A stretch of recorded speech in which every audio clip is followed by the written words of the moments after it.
میری بیوی حافظ قرآن تھی، لیکن پیسے لے کر زنا بھی کرتی تھی، اور مجھے بہت سے لوگوں نے بتایا تھا کہ تمہاری بیوی ایک زانی اور بد کردار عورت ہے، اسے طلاق دے دو ورنہ یہ تمہارا گھر اجاڑ دے گی۔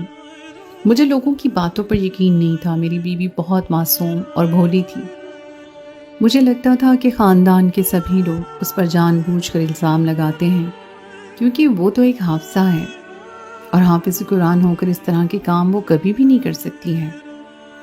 بیوی سے میں نے نہیں پوچھنا چاہتا تھا کہ اگر یہ سب جھوٹ ہوا تو میں اس کی نظروں میں گر جاؤں گا۔ تبھی میں خاموش رہ گیا اور لوگوں کی باتوں کو ایک کان سے سن کر دوسرے کان سے نکالتا گیا۔ ایک رات مجھے اپنے کسی دوست کے گھر ایمرجنسی میں جانا پڑ گیا، مگر جب آدھی رات کو میں واپس آیا تو میرے ہوش اڑ گئے جب میں نے اپنی بیوی کو زنا کرتے دیکھا۔ مجھے سمجھ ہی نہیں آ رہی تھی کہ اب مجھے کیا کرنا چاہیے۔ میری بیوی تو سچ میں زانی اور بد کردار تھی۔ میں اسے طلاق نہیں دے سکتا تھا، لیکن اسے اب یہ سب کچھ دیکھ کر اپنے ساتھ بھی نہیں رکھ سکتا تھا۔ میں کچھ دن اس پر سوچتا رہا، مگر پھر میں نے اسے یہ سب کرنے کی اجازت دے دی، کیونکہ میرا نام ریحان ہے۔ ہم 7 بھائی تھے، جبکہ ہماری ایک بہن تھی۔ میری شادی میری اپنی ہی بہن سے ہوئی تھی۔ میں سب سے چھوٹا تھا، جبکہ مجھ سے 6 بڑے تھے۔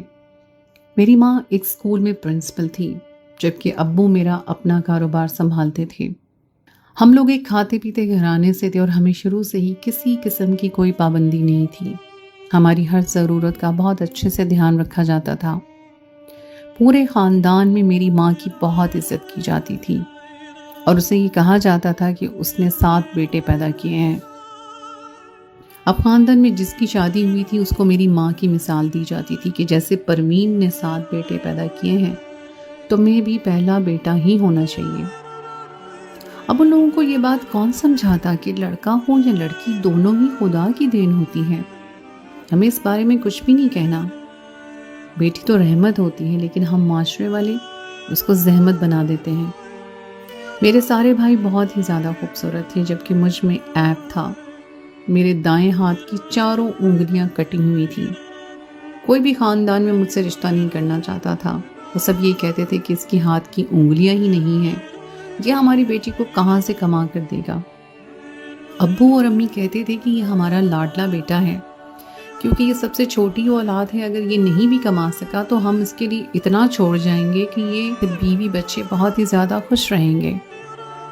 اس کے باوجود بھی کسی کو میری امی اور ابو کی باتوں پر یقین نہیں آتا تھا۔ سب کا بس یہی ماننا تھا کہ اپاہج ہوتا ہے۔ کسی نے سچ ہی کہا ہے کہ ہمارے جسم میں کوئی بھی عیب ہو وہ ہماری برائی ہی گنی جاتی ہے، جیسے میرا عیب میرے لیے برائی اور گناہ بن چکا تھا۔ میری ایک بہن تھی جو کہ حافظ قرآن تھی۔ میں اس سے بہت کم بات چیت کرتا تھا اور ملتا تھا۔ زیادہ تر وہ مدرسے میں ہی رہتی تھی اور وہیں قرآن کو حفظ کر رہی تھی۔ جب اس کا قرآن حفظ مکمل ہوا تو اس کو امی اور ابو گھر لے آئے۔ حیرانی کی بات یہ تھی کہ ہم سب بہن بھائیوں سے وہ پردہ کرتی تھی۔ کئی بار ہم نے امی سے کہا کہ کائنات کو کہیں کہ ہم تو اس کے بھائی ہیں، ہم سے کیسا پردہ، مگر وہ تھی کہ ہر وقت گھر میں بھی پردے میں رہتی۔ آہستہ آہستہ میرے بھائیوں کی شادی ہونا شروع ہو گئی تھی۔ میری 4 بھابیاں تھیں، مگر وہ چاروں ہی آنکھوں سے نابینا تھیں۔ یہ بہت عجیب بات تھی۔ شادی کے کچھ عرصے بعد میری بھابیوں کی آنکھوں کی روشنی چلی جاتی تھی۔ دوسرے بھائی نے تو کئی بار طلاق دینے کا سوچا، مگر وہ مجبور تھا کہ طلاق نہیں دے سکتا تھا۔ اگر وہ طلاق دیتا تو نکاح نامے کی شرط کے مطابق بھائی کو ساری جائیداد بھابی کے نام کرنی پڑنی تھی۔ میں بہت حیران تھا کہ کیسے چالاک لوگ ہیں جنہوں نے پہلے سے ہی سب انتظام کر رکھا ہے۔ جب پہلی بھابی گھر آئی تو پھر دوسری کے آتے ہی پہلی کی آنکھیں چلی گئیں۔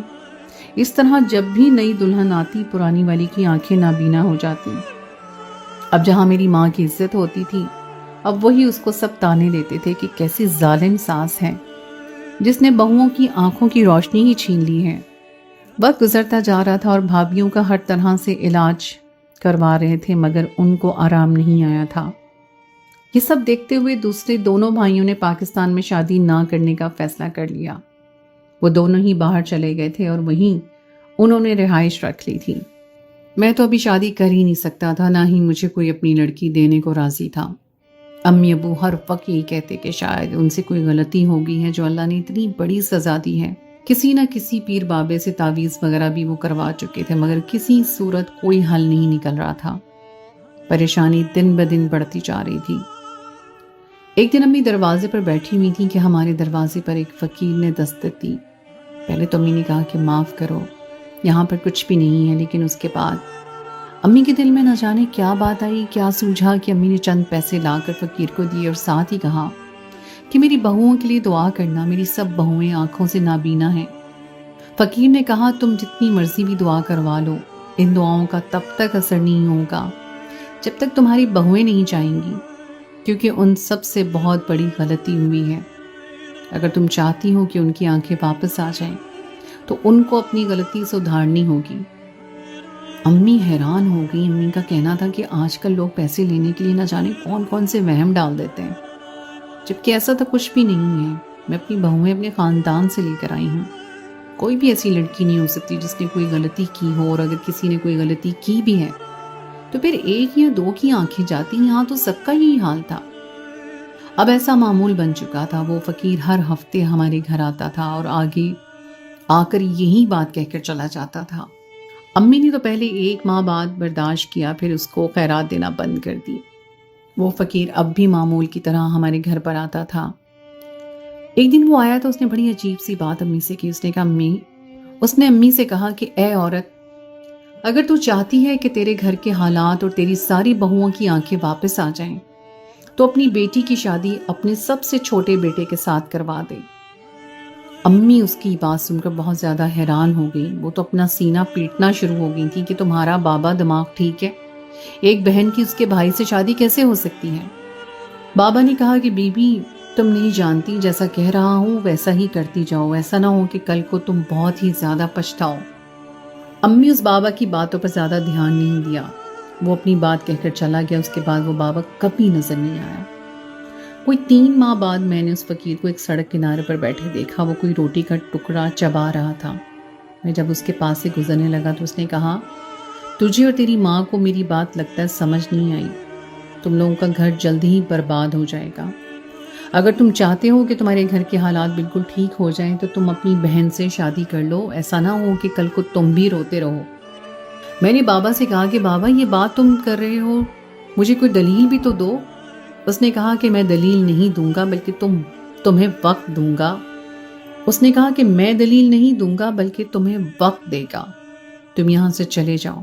میں حیران ہو چکا تھا کہ اس بابے نے مجھے کیسے پہچان لیا، کیونکہ اس نے تو مجھے کبھی دیکھا بھی نہیں تھا. اور پھر اس نے ہمارے گھر کے سارے حالات کے بارے میں مجھے کیسے بتا دیا تھا. گھر آ کر میں نے امی سے کہا کہ مجھے آپ سے ایک ضروری بات کرنی ہے. امی نے کہا ہاں بیٹا کرو، کیا کہنا ہے؟ تو میں نے کہا کہ میں اپنی چھوٹی بہن عائشہ سے شادی کرنا چاہتا ہوں. یہ بات سنتے ہی امی نے میرے منہ پر تھپڑ مارا اور کہا کہ تمہارا دماغ ٹھیک ہے؟ تم کیسی بہکی باتیں کر رہے ہو؟ تم نہیں جانتے کہ آخر عائشہ تمہاری بہن ہے؟ میں یہ گناہ کیسے کر سکتی ہوں؟ میں بضد تھا کہ اب آپ میرا نکاح عائشہ کے ساتھ کر دیں، ہو سکتا ہے کہ سب کچھ ٹھیک ہو جائے. میری یہ بات میرے ابو سن چکے تھے. ابو نے آگے بڑھ کر میرا گریبان پکڑ لیا اور کہا کہ دفع ہو جاؤ یہاں سے. تو ایسی اولاد نکلے گی، تیری نظریں اپنی بہن پر ہوں گی، اتنی گندی نظر تیری ہوگی کہ میں سوچ بھی نہیں سکتا تھا. میں نے تو ایسی کبھی تربیت نہیں کی تھی تیری، نہ ہی تم لوگوں کو کوئی حرام کا لقمہ کھلایا تھا. پھر تم یہ بات کیسے کہہ سکتے ہو؟ تم نے آج میری نظروں میں خود کو گرا لیا ہے. تم یہاں سے جلد از جلد اپنا بندوبست کہیں اور کر لو. ایسا نہ ہو کہ میں تمہیں اس گھر سے ہی نکال دوں. اس بات کے بعد سے امی اور ابو دونوں مجھ سے خفا ہو چکے تھے اور اب وہ دونوں مجھ سے بات تک نہیں کرتے تھے. میں نے ایک دن عائشہ کو کمرے میں اکیلے دیکھ لیا تو میں اس کے پاس چلا گیا. میں نے اس سے بات کی کہ عائشہ کیا تم میرے ساتھ شادی کرو گی؟ اس نے کہا بھائی میں کچھ بھی نہیں کہہ سکتی، میری زندگی کا فیصلہ ماں باپ لیں گے. عائشہ پردہ کرتی تھی. وہ بہت ہی کم بولتی تھی، بہت کم بات چیت کیا کرتی تھی، اور حیرانگی کی بات یہ تھی کہ وہ ہم بھائیوں کے پاس بہت ہی کم بیٹھا کرتی تھی. نہ ہی وہ ہم سے کوئی چیز مانگا کرتی تھی، ورنہ بہن بھائیوں کی جان نہیں چھوڑتی. لیکن عائشہ ان سب سے مختلف تھی. عائشہ کو تو میں نے یہ بات نہیں بتائی تھی کہ تمہاری شادی میں خود سے کروانا چاہتا ہوں. اب میں اپنی بات پر بضد تھا، کیونکہ میں دیکھ رہا تھا کہ میرے چاروں بھائی خوش نہیں ہیں. ان سب کی بیویاں تو اندھی تھیں اور آنکھوں سے نابینا تھیں. میں اپنے بھائیوں کا گھر بچا سکتا تھا تو میں اس کے لیے کسی بھی حد تک جا سکتا تھا۔ چاروں ناچار امی اور ابو دونوں کو میری بات ماننا پڑی۔ انہوں نے یہ بات نہ جانے کس سے کی تھی، اس کے بعد وہ دونوں ہی میری شادی کے لیے راضی ہو گئے۔ عائشہ کو یہ بات نہیں بتائی گئی تھی کہ اس کی شادی کس سے کروائی جا رہی ہے، بس اتنا کہا گیا کہ اس نے قبول ہے کہنا ہے۔ میری نکاح کا دن بھی آ چکا تھا، عائشہ اور میرا نکاح کروا دیا گیا تھا۔ رات کو جب میری سہاگ رات تھی، عائشہ کو امی نے کمرے میں پہنچا دیا تھا۔ میرا دل تو بہت ہی زیادہ پریشان تھا کہ آج یہ سب کچھ ایسے ہو چکا ہے کہ بھائی ہی بہن کا شوہر بن بیٹھا ہے۔ میں بہت دیر رات کو کمرے میں گیا۔ میں جانتا تھا کہ آج میری سہاگ رات تھی اور میں اپنی بیوی کو حق دینا چاہتا تھا۔ میں وہ پرانا رشتہ بھول چکا تھا کہ عائشہ میری بہن ہے۔ مجھ میں جنون سوار تھا جس کی ہوس بہت ہی زیادہ تھی۔ نہ جانے مجھے کیا ہو گیا تھا کہ بار بار میرا ذہن عائشہ کی خوبصورتی کی طرف جا رہا تھا۔ میں بہک رہا تھا، مجھے خود کو کنٹرول کرنا تھا۔ اسی وجہ سے میں اپنے دوستوں کے ساتھ باہر چلا گیا اور بہت ہی لیٹ گھر واپس آیا۔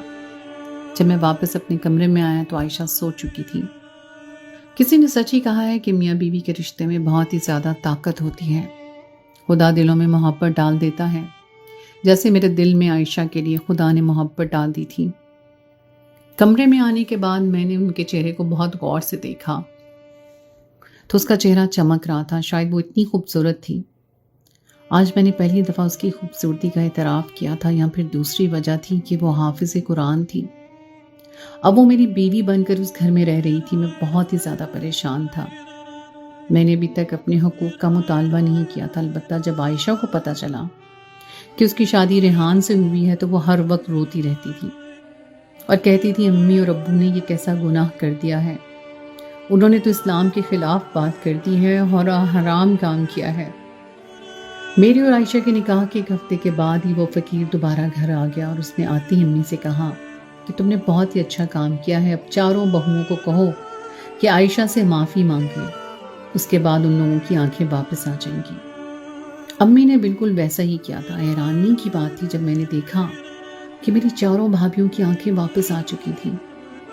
میرے قدموں تلے سے زمین نکل گئی تھی۔ یہ کیسا معجزہ تھا اور یہ کیسے ہوا تھا جو ہمارے گھر پر ہوا تھا؟ آخر ایسی کیا بات تھی جو معافی مانگنے کی وجہ سے ان سب کی آنکھیں واپس آ گئی تھی؟ میں عائشہ سے بہت ہی کم بات چیت کیا کرتا تھا، البتہ میری بیوی تھی، اس کی ہر ضرورت کا خیال بہت اچھے سے رکھ رہا تھا۔ ایک دن میری بھابھی میرے کمرے میں آئی اور آتے ہی اس نے مجھ پر ایک ایسا انکشاف کیا کہ میری روح تک لرز گئی۔ اس نے کہا کہ تمہاری بیوی تو حافظ قرآن ہے، وہ لوگوں سے پیسے لے کر زنا کرتی ہے۔ میں نے اسے خود دیکھا ہے، فلاں لڑکا اسے پیسے دے کر جا رہا تھا۔ میں بہت ہی زیادہ پریشان تھا، سمجھ نہیں آ رہا تھا کہ بھابھی کی باتوں پر یقین کروں یا نہ کروں۔ 2-3 دن کے بعد دوسری بھابھی میرے کمرے میں آئی، اس نے مجھے ایسے ہی کچھ کہا، پھر تیسری بھابھی اور اسی طرح چوتھی بھابھی نے بھی مجھے ایسا ہی کہا۔ مجھے ان کی باتوں پر یقین نہیں تھا، کیونکہ عائشہ حافظ قرآن تھی اور ایک حافظ قرآن ہو کر وہ اتنا غلط کام کیسے کر سکتی تھی۔ میں اس سے اس متعلق پوچھنا بھی نہیں چاہتا تھا، کیونکہ میرا ماننا ہے کہ اگر میں اس سے اس متعلق پوچھتا تو ہو سکتا ہے وہ مجھ پر اعتبار نہ کرتی اور ہمارا رشتہ شروع ہونے سے پہلے ہی ختم ہو جاتا۔ اس بات کے بعد میں نے اس فقیر بابا کو بہت یاد کیا تھا کہ کہیں سے وہ بابا مل جائے، ہو سکتا ہے کہ وہ مجھے اس متعلق کچھ بتا سکے۔ اسی دن ہی وہ فقیر ہمارے گھر پر دوبارہ آ گیا۔ میں نے اسے پکڑ کر سائڈ پہ لے جا کر پوچھا، بابا یہ کیا ہے؟ مجھے تو کچھ سمجھ نہیں آ رہا۔ پہلے میری بھابھیوں کی آنکھیں، اس کے بعد میری ماں نے بہن سے شادی کروا دی اور اب سبھی کہہ رہے ہیں کہ میری بیوی زانی ہے۔ مجھے تو کچھ سمجھ نہیں آ رہا، جبکہ وہ تو حافظ قرآن ہے۔ بابا نے مجھے کہا کہ آج اپنے ماں باپ سے جا کر پوچھو جنہوں نے اتنا بڑا جھوٹ بولا ہے اور اب تک وہ چھپا ہوا ہے۔ بابا کی بات سننے کے بعد میں فوراً اپنی امی کے پاس گیا اور اپنی امی سے کہا کہ امی میری شادی آپ نے کس سے کروائی ہے؟ مجھے سچ سچ بتائیے گا کہ عائشہ سے میرا کیا رشتہ ہے۔ امی نے کہا کہ مجھے کچھ نہیں پتا، لیکن جب میں اپنی بات پر اڑا تو انہوں نے ایک ایسے راز کا انکشاف کیا کہ میرے ہوش اڑ گئے۔ امی نے کہا کہ عائشہ کے ماں باپ بہت پہلے ہی مر چکے تھے، اس وقت وہ 6 ماہ کی تھی۔ وہ تمہارے بابا کے دوست کی بیٹی ہے۔ اس کے باپ کے مرنے کے بعد اس کو سنبھالنے والا کوئی نہیں تھا اور میرے تو پہلے سے ہی 7 بیٹے تھے۔ تمہارے بابا اس کو اپنی بیٹی بنا کر اس گھر میں لے آئے تھے۔ اب میں اس بات کا مطلب سمجھ رہا تھا کہ بالکل ٹھیک کہا تھا، گھر کی بیٹی گھر ہی رہے گی۔ مطلب عائشہ میری سگی بہن نہیں تھی، بلکہ اس کو تو میرے ماں باپ نے پالا تھا، اور عائشہ یہ بات جانتی تھی کہ ہم اس کے سگے بھائی نہیں ہیں، تبھی وہ مجھ سے پردہ کرتی تھی۔ پھر ماں نے مجھے بتایا کہ عائشہ جب 7 سال کی ہوئی تو وہ بہت زیادہ ڈرتی تھی۔ ہم نے اس کو بہت دم کروائے، تعویذ بھی کروائے، لیکن اس کو کچھ بھی نہیں آرام آیا۔ اس کے بعد وہ پاگل ہو چکی تھی۔ ہمیں کچھ بھی سمجھ نہیں آتا تھا ہم کیا کریں۔ ڈاکٹر نے کہا کہ جیسے ہے ویسے ہی رہنے دیں۔ پھر ہم نے اسے قرآن پاک حفظ کروایا تھا کہ ہو سکتا ہے اس سے وہ بالکل ٹھیک ہو جائے، اور اب تو وہ تمہاری بیوی ہے اور میں اسے اپنی بہو کے نام پر تسلیم کر چکی ہوں۔ اس کے بعد میں سیدھا اپنی بڑی بھابھی کے پاس چلا گیا۔ میں نے اسے کہا کہ آپ کی آنکھیں کیسے چلی گئیں؟ جب آپ شادی کر کے آئی تھی تو ٹھیک تھی۔ تو انہوں نے مجھے رو کر کہا کہ میں نے عائشہ کا مذاق اڑایا تھا، اس کے سینے میں تو قرآن تھا، اور قرآن جس کے سینے میں ہوتا ہے اس کا مذاق نہیں اڑانا چاہیے۔ میں نے اسے بہت زیادہ بدتمیزی کی تھی، جس کی وجہ سے نہ جانے اس کے دل سے کیا بد دعا نکلی جو مجھے سزا ملی۔ تمہاری دوسری بھابھی نے بھی یہی کیا تھا۔ جب میں واپس اپنے کمرے میں آیا تو عائشہ اس وقت نماز پڑھ رہی تھی۔ عائشہ نے نماز پڑھ لی تو میں اسے مخاطب ہوا، عائشہ مجھے معاف کر دو، نہ جانے میں تمہارے ساتھ کیسا سلوک کرتا رہا ہوں۔ مجھے اس متعلق کچھ بھی نہیں پتا تھا، میں تو تمہیں پتہ نہیں کیا سمجھ رہا تھا۔ تو عائشہ نے کہا کوئی بات نہیں، ایسا کچھ بھی نہیں ہے۔ میں رات کو سویا ہوا تھا کہ عائشہ اٹھ کر کمرے سے باہر آ گئی تھی اور سیدھا میرے بڑے بھائی کے کمرے میں چلی گئی۔ بھابھی اپنے مائکے گئی ہوئی تھی، وہ ان کے کمرے میں جا کر ان کے بستر پر لیٹ گئی۔ صبح جب بھائی نے دیکھا تو پورے گھر میں شور مچا دیا کہ عائشہ میرے کمرے میں آ گئی ہے اور اس نے میرے ساتھ بہت غلط حرکت کی ہے۔ اب میں بھی پریشان ہو چکا تھا اور مجھے سمجھ آیا تھا کہ میری بیوی تو سچ میں زانی ہے، لیکن میں کچھ بھی نہیں کر سکتا تھا۔ پھر مجھے امی کی وہ بات یاد آ گئی جب انہوں نے کہا تھا کہ عائشہ کو کوئی دورے پڑتے تھے جس کی وجہ سے اس کے دماغ پر اثر ہو گیا تھا۔ عائشہ کو میں اپنے گھر سے باہر نہیں جانے دیتا تھا، اس کے باوجود عائشہ کو جب بھی موقع ملتا وہ باہر چلی جاتی تھی۔ اب محلے کے لڑکے اس کے پاگل پن کا فائدہ اٹھاتے تھے، اس کو چند پیسے دے کر اس کو اپنے پاس بٹھا لیتے اور بہت ہی گندے کام کرتے تھے۔ جب مجھے اس بات کا پتہ چلا تو میں نے اس کو کچھ بھی نہیں کہا تھا۔ میں مجبور تھا، عائشہ پاگل تھی اور پاگل بندے کو ہر گناہ معاف ہوتا ہے۔ وہ اپنے ہوش و حواس میں نہیں رہتی تھی، اس نے قرآن پاک حفظ کیا تھا، لیکن اب بہت بیمار رہنے لگی تھی۔ میں اس کو ڈاکٹر کے پاس لے کر گیا تو ڈاکٹر نے کہا کہ کسی بات کا اس بچی نے بہت ہی گہرا صدمہ لیا ہے جس سے اس کی یہ حالت ہو چکی ہے۔ ڈاکٹرز نے مجھے مزید ہدایت کی کہ اس پر آپ کسی قسم کی کوئی پابندی نہ لگائیں، ہو سکتا ہے اس کی طبیعت پہلے سے زیادہ بگڑ جائے۔ جیسے کہتی ہے اس کو ایسا ہی کرنے دیں، یہ دوائی شروع کروائیں اور ہر ہفتے کے بعد اس کا چیک اپ کرواتے رہیں۔ میں نے اب بالکل ویسا ہی کیا تھا جیسا مجھے ڈاکٹر نے کہا تھا۔ میری بیوی پیسے لے کر زنا کرتی تھی، ایسا تو نہیں تھا کہ وہ کوئی غلط کام کرتی تھی، لیکن کسی غیر محرم کو ہاتھ لگانا، کسی غیر محرم کو دیکھنا یا پھر اس سے ہنس ہنس کر بلا وجہ باتیں کرنا، یہ بھی تو زنا کے زمرے میں آتا ہے۔ آج کل تو ہم سب بھول چکے ہیں، ہر دوسرے غیر محرم کو دیدہ دلیری سے دیکھتے ہیں، ہنس ہنس کر باتیں کرتے ہیں۔ میری بیوی بھی اب ایسا ہی کرتی تھی، جبکہ میں نے اس بات کی اجازت اسے دے دی تھی کیونکہ وہ بیمار تھی اور میں اس پر کسی قسم کی کوئی زبردستی نہیں کر سکتا تھا۔ وقت گزرتا جا رہا تھا اور عائشہ بہتری کی طرف آ رہی تھی، اس میں پہلے سے زیادہ بہتری آ چکی تھی۔ اسی دوران اس نے ایک بہت پیاری بیٹی کو جنم دیا۔ ڈاکٹر کا کہنا تھا کہ ہو سکتا ہے کہ ماں کی بیماری اس بچی میں آ چکی ہو، لیکن ہم نے اس بچی کے ٹیسٹ کروا دیے تھے، ابھی تک تو اس میں ایسی کوئی بیماری نہیں آئی تھی۔ میری بیٹی کا نام میں نے آمنہ رکھا تھا۔ اب مجھے سمجھ آ چکی تھی کہ میری بھابھیوں کے ساتھ ایسا کیوں ہوا تھا، کیونکہ انہوں نے عائشہ کے ساتھ غلط سلوک کیا تھا۔ عائشہ بہت نیک تھی، گو کہ وہ دماغی طور پہ کمزور تھی، اس نے قرآن پاک حفظ کیا تھا، اور قرآن کی فضیلت اتنی ہے کہ آج کے مسلمان اسے سمجھ ہی نہیں سکتا۔ یہ بات سمجھنے کی ہے اور اپنی آنے والی نسلوں کو بتانے کی ہے کہ قرآن کی اہمیت کو جانیے، اور جس کے سینے میں قرآن ہے اس کا ہر لحاظ سے ادب کریں۔ آپ اس انسان کا نہیں بلکہ آپ تو اس کے سینے میں بسنے والے قرآن کا ادب کر رہے ہیں۔ میں خوش قسمت ہوں کہ مجھے حافظ قرآن بیوی ملی تھی اور وہ فقیر بابا جس نے یہ سب کچھ مجھے بتایا تھا۔ ہم تو سوچ رہے تھے کہ وہ پیسے بٹور رہا ہے، جبکہ ایسا نہیں تھا۔ وہ تو ہمارے گھر کے معاملات کو حل کرنے میں ہمیں مدد کر رہا تھا۔ کچھ فقیر نہیں بلکہ خدا کے روپ میں رحمت بن کر آتے ہیں۔ ایسے فقیر پیشہ ورانہ نہیں ہوتے، ان کو 2 وقت کی روٹی مل جائے تو مل جائے، ورنہ وہ خدا کی یاد میں ہر وقت مشغول رہتے ہیں، جیسا کہ وہ بابا تھا۔ میں اور عائشہ اپنی خوبصورت بیٹی آمنہ کے ساتھ ایک اچھی زندگی گزار رہے ہیں۔ میری بھابھی اور میرے امی ابو ہمارے ساتھ رہتے ہیں، جبکہ باقی بیٹے تو ان کو بھول ہی چکے ہیں، لیکن عائشہ اپنی بیٹی اور بہو دونوں کا فرض